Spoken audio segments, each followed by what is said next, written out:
Hello বন্ধুরা, এখন কথা বলবো ইস্ট বেঙ্গল মোহনবাগানের ডার্বি ম্যাচ নিয়ে। আজ ডার্বি জিতবে কে, এটা কমেন্ট করে জানাতে ভুলো না। তো বন্ধুরা, আজকে মোহন ইস্ট ডার্বি মানেই একটা আলাদা উত্তেজনা।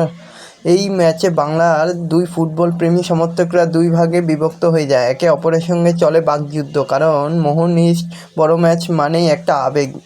দেখা যাক আজকে জয়ের হাসিটাকে হাসতে পারে, তোমরা কমেন্ট করে জানাতে ভুলো না। তো এরকমই সব ফুটবলের খবর জানতে হলে আমার চ্যানেলটিকে অতি শীঘ্রই লাইক, কমেন্ট, সাবস্ক্রাইব করতে ভুলো না ও বন্ধুদের মধ্যে প্রচুর পরিমাণে শেয়ার করে দাও, যাতে আমার 4000 ঘন্টা ওয়াচ টাইম পূর্ণ হয়ে যায়। তো বন্ধুরা, আজ রবিবার হতে চলেছে মোহনবাগান ইস্ট বেঙ্গলের ডার্বি ম্যাচ। তো দেখা যাক, এই মুহূর্তে মোহনবাগান লিগ টেবিলের তৃতীয় স্থানে দাঁড়িয়ে রয়েছে, অন্যদিকে ইস্ট বেঙ্গল 10 নম্বরে।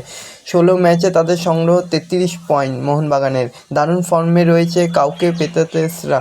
তার উপরে গত 5 ম্যাচের মধ্যে 4টিতে জয় ও একটা ড্র করেছে মোহনবাগান।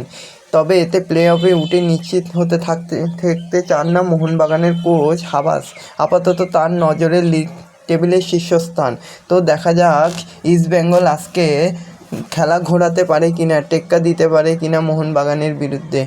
তো এরকমই সব ফুটবলের খবর প্রতিনিয়ত আমি দিতে থাকবো, তোমরা দেখতে থাকো। আর এরকমই সব ফুটবল খবর জানতে হলে আমার চ্যানেলটিকে অতি শীঘ্রই লাইক, কমেন্ট, সাবস্ক্রাইব করতে ভুলো না ও বন্ধুদের মধ্যে প্রচুর পরিমাণে শেয়ার করে দাও, যাতে আমার 4000 ঘন্টা ওয়াচ টাইম পূর্ণ হয়ে যায়। ধন্যবাদ সবাইকে।